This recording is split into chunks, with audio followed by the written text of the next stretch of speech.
What is Spider-Man's top web-swinging speed in Spider-Man for the PlayStation 4?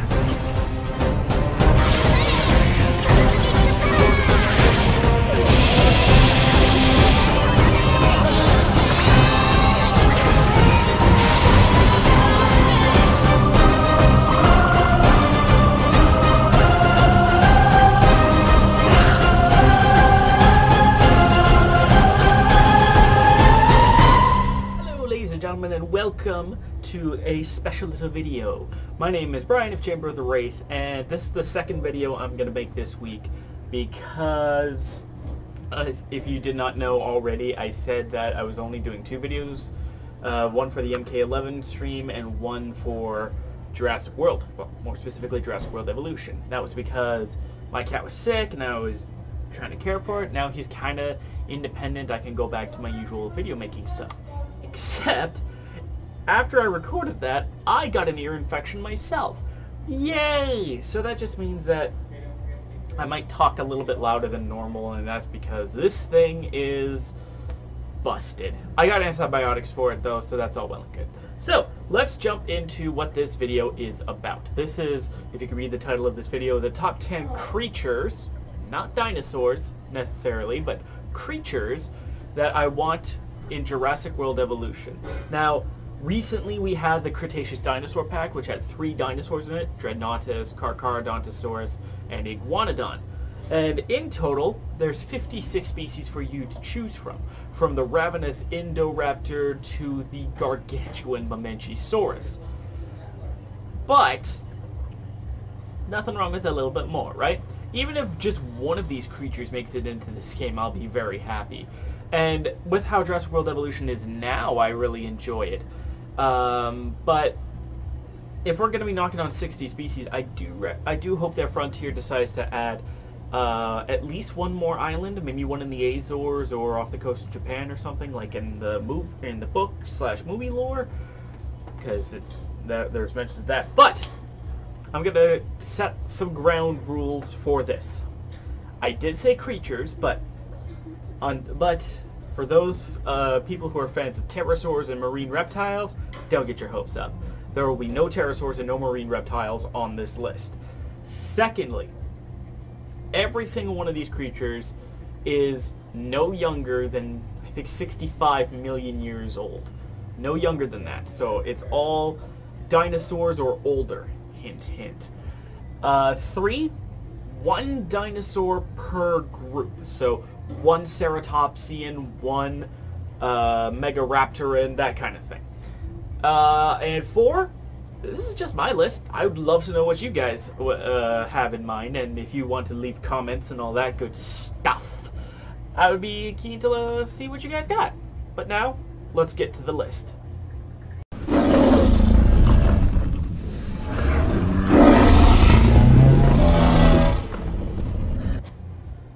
But just before we hop in, I'm not sure if I said this was supposed to be a top 10 list, but really it's just 10. I'm going to be doing it in alphabetical order. And the first one on the list reps me, kind of, in Albertosaurus. Now, Albertosaurus, as the name suggests, was found in Alberta, Canada. And 30 specimens were found near the Red Deer River together. And the creature's kind of become something of a mascot for Alberta in general, to the point that it's now on like license plates and IDs and stuff. It's so cool. But why Albertosaurus specifically and not any other tyrannosaur? Well, personal bias, I love Albertosaurus, also because he's from here, but also Albertosaurus was in Jurassic Park Operation Genesis and it was always one of my favorite 3-star carnivores. But if you've ever listened to Albertosaurus at Jurassic Park Operation Genesis, it does have one fatal flaw. Yeah, that blood-curdling scream.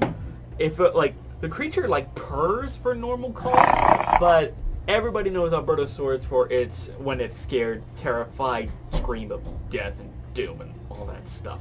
Ugh.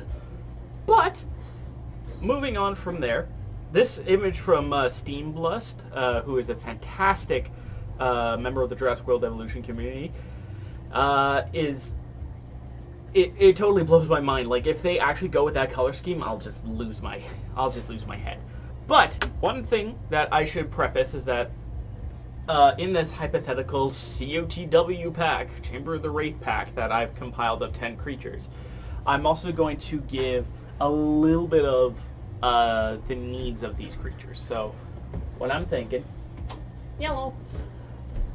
So what I was thinking was that for Albertosaurus, you could have, I see Albertosaurus as being a Muerta security unlock, and Albertosaurus would be one of the easier medium-sized carnivores to keep together, upwards of maybe even 4. You can have 2 to 4 Albertosaurus in the same paddock, and perhaps you could even find it in a couple of the already existing dig sites, like the dinosaur, like the Horseshoe Canyon formation and such, so you don't need to add another dig site for Albertosaurus. So, fun times to be had there, that's for sure. Now on to the next creature. Second up on the list is a top predator from the Winton Formation in Australia. And man, we need more dinosaurs from obscure places, because right now there's only one Australian dinosaur, and it's Muttaburrasaurus. And you don't even really get Muttaburrasaurus until like right at the end of the game. So I figure we need at least one other Australian representative, and who better than perhaps Australovenator.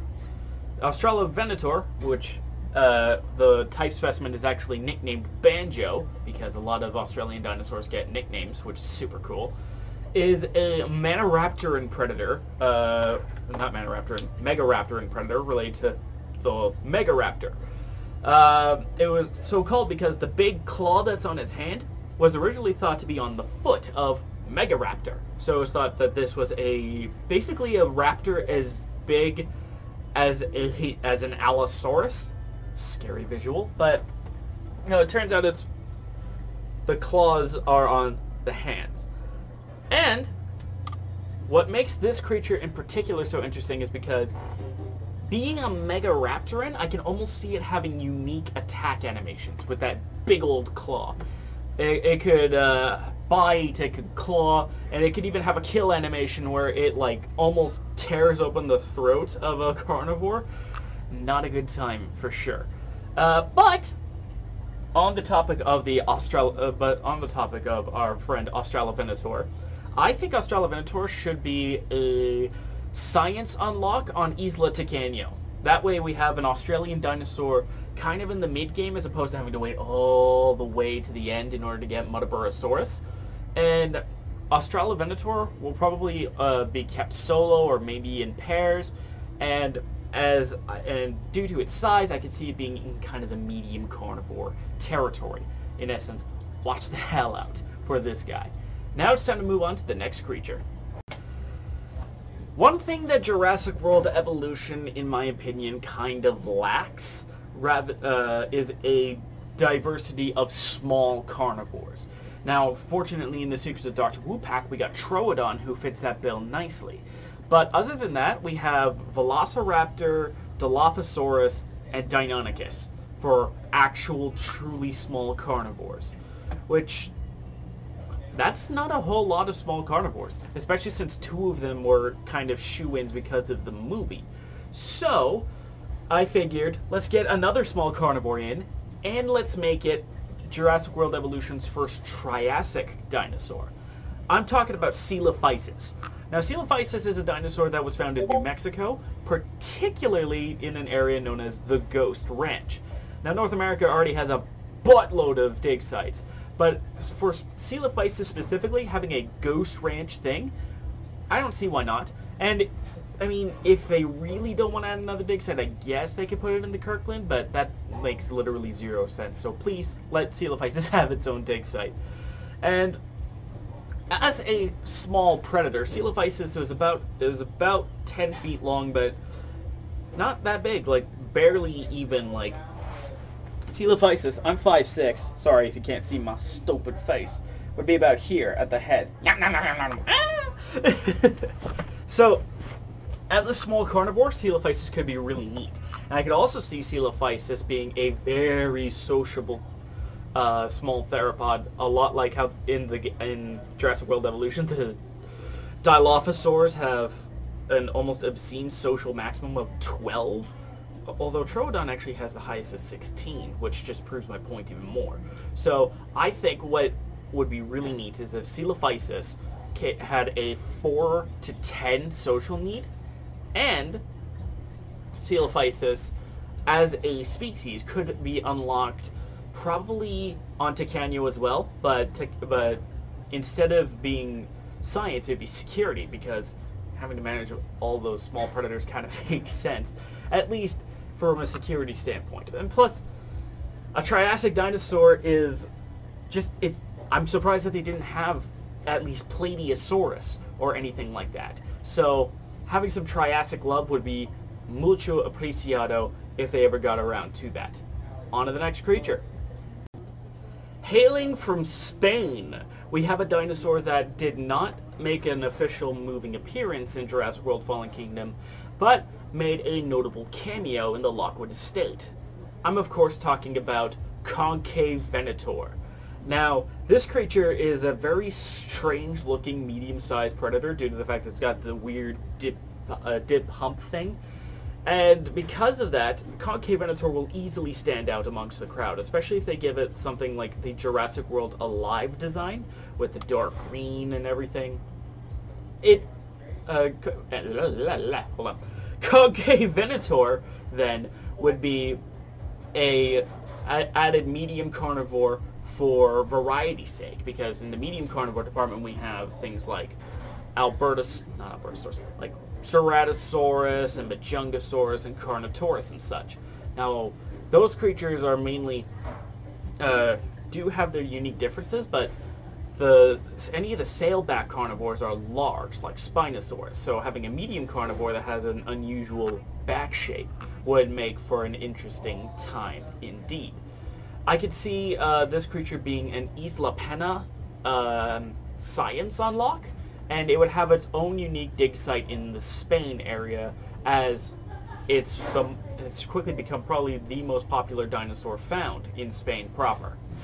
Now, Concave Venator would probably be a solo creature, that you have to keep on its own, or it will kill any other Concave Venator that enters its area.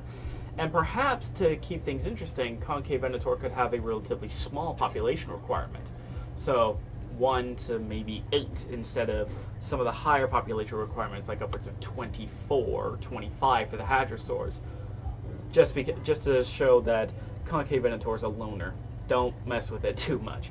Time to move on to the next creature. You want to talk about oddballs? This creature was known from its arms for the longest time, and then more remains were found that, hey, this thing looked really, really strange. Dinokairos, or the terrible arms, terrible claw? I'll put it here. Dinokairos has the largest arms of any dinosaur at upwards of 9 feet long. So, what is this creature then? Well, its closest dinosaurian relatives are the ornithomimids, like Gallimimus and Struthiomimus. But it's a lot bigger and a lot more unusual looking. This thing would definitely stand out from the crowd. And with its large size, perhaps Dinokairos could actually fight back using those gargantuan arms to defend itself against predators. Being as big as it is, this is one herbivore you do not want to mess with. And as a herbivore from the east in China and Mongolia in that region, it would add a little extra variety to the area where late Cretaceous fossils from the region mainly consist of creatures like Sinoceratops and Centausaurus. So adding an oddball into the mix would absolutely make things interesting. And plus, it would just look goofier even without the feathers, because, you know, Jurassic World, they have their reasons for not feathering their creatures, which I'm not going to get into right now. But seriously, if we need more unusual creatures that really stick out and make things look absolutely bonkers to show off more of the variety of dinosaurian bodies. And what better than a ornithomimosaur almost as big as a T-Rex. Oh, and I can actually see this being the first non-sauropod herbivore to require a tall herbivore feeder because of how big it is and the arms and everything. It would require the tall herbivore feeder to feed on. Just an idea that I had. I almost forgot. Could see Dinokairos being unlocked on Penna as... not Penna. I could see Dinokairos being unlocked on Isla Muerta as a science thing, and Dinokairos would probably have a okay social need, 1 to 3, 1 to 5, with a large population need like the other ornithomimosaurs, or I guess spectrum, 1 to 20 or something like that. Almost forgot about that. On to the next creature. Now, this creature is the oldest on the list, and it's the first small carnivore, in relativity to Jurassic World sizes, that is a quadruped. And given its popularity and rather common references in at least the older Jurassic Park lore, I'm surprised that Frontier hasn't decided to flex their creative muscles and make this creature, the Dimetrodon, a reality. Now, Dimetrodon is not a dinosaur. It's a sort of stem mammal, which means that Dimetrodon, this thing, is more closely related to you and me than it is to any dinosaur, which is crazy to think about. Now, Dimetrodon has multiple species. I'm going to look over here just to make sure that I have all the species. I do. And all of the species range from tiny Dimetrodon teutonus, which is barely a meter long, to the colossal 4.5 meter long Dimetrodon angeliensis. So, which species of Dimetrodon they use? They're almost certainly going to use one of the bigger ones, Angeliensis, Giga homogeneus, or Grandis. And given that the creature is from the red beds of Texas and Oklahoma, that requires another North American dig site, again, as if there wasn't enough North American dig sites. But with an animal as large as Dimetrodon grandis, for instance, it could make for an absolutely unique creature, especially being a small carnivore that would get into fights with Deinonychus and Velociraptor, but it would be a synapsid, which would make things quite unique. I could see Dimetrodon being the entertainment unlock on Matanceros. Yeah, very early on. And it would be very early on Isla Matanceros, and I could see this creature being one of the easier ones to keep. Maybe between 1 and 6 members of its kind in the same enclosure with a relatively small population requirement, maybe 10 to 15, and of course it would have unique animations to murder goats and such. Time to move on to the next creature. And this next creature is the last of the non-dinosaur creatures. But it's another Triassic predator that I really think could serve a unique position. Due to its size of almost 6 meters long, Postasuka would probably fit in the medium carnivore range, especially if they decide to kind of bloat its size a little. Being a Rauisuchid, this thing could be huge. It could be a large armored predator that murders goats and could potentially get into fights with medium-sized predators like Carnotaurus and Ceratosaurus, while maybe even getting into fights with the smaller Coelophysis. But I see this creature not fighting, or at the very least having trouble fighting, large carnivores, due to the fact that it's relatively small in size. Again, Postasuka is only like 20 feet long at the biggest. But as a large Rauisuchid Triassic creature, this non-dinosaur is really going to wow the crowd. But I could see it being kind of a tough cookie to contain, in the sense that it would probably have one of the higher comfort needs of any of the dinosaurs on this list, which I did forget to mention. I'll go through those. I could see Postasuka is probably having a containment requirement of about 70%, with perhaps upwards of 2 members of a species being kept, and a low population requirement. With Postasuka in particular, what was I thinking? I had something. I totally lost it. But that's what it is. And Postasuka over here would be a security unlock on Ticanio to show that you really know what you're doing to contain this creature. Now for the other creatures, I see Albertosaurus being probably a 65% requirement, Australovenator at 75, Coelophysis would be 50, Concave Venator would be 65, Dinokairos would be 40%, and Dimetrodon would be at 40% as well. Those are all comfort levels, so like the minimum comfort level that you need in order to keep these creatures from trying to break out. Postasuka is having 70%. There's not too much higher, and none of the creatures following are any higher than Postasuka, so excuse me. So it would make for a unique challenge regardless. On to the next dinosaur. This dinosaur fits a neat little niche that a lot of people seem to really like. Small herbivores in Jurassic World Evolution tend to be really adorable, even if none of them fight back, which is kind of dumb. Like, at the very least, have the Pachycephalosaurs fight against the small carnivores. It doesn't make any sense why they would... Like, I could see them being insta-killed by larger carnivores, but a Pachycephalosaurus should not be insta-killed by a Velociraptor. Velociraptor should work on that. Should work for that sort of fight.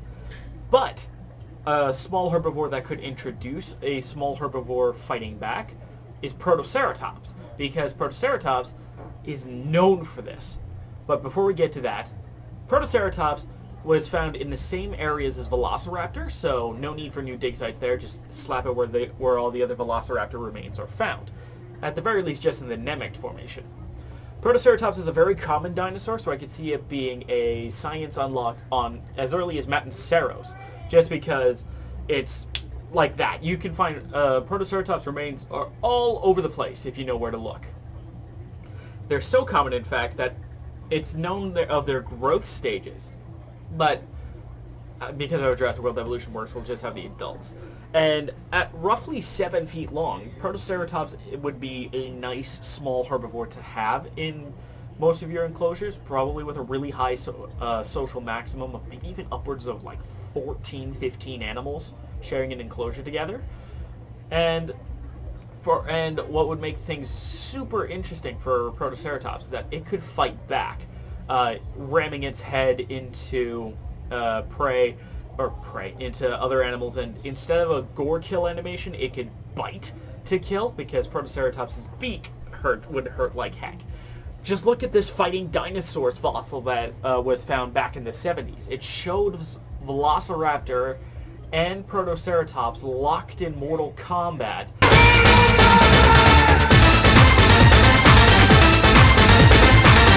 The Protoceratops chomping on the Velociraptor's arm while the Velociraptor's trying to stab the Protoceratops in the throat. This is a fantastic, one-of-a-kind fossil, and is so far the only fossil showing dinosaurs locked in combat. So if the guys at Frontier have Protoceratops and it gets killed by everything without at least putting up a fight against small carnivores, I would be very sad. Protoceratops would probably have one of the lowest comfort maximums, maybe upwards of 20%. And with such a high social need, you could just have a bunch of Protoceratopses hanging out, and that would be a fantastic way to look at things. Time to move on to the next dino. The penultimate dinosaur on this list is probably the smallest sauropod on the entire list.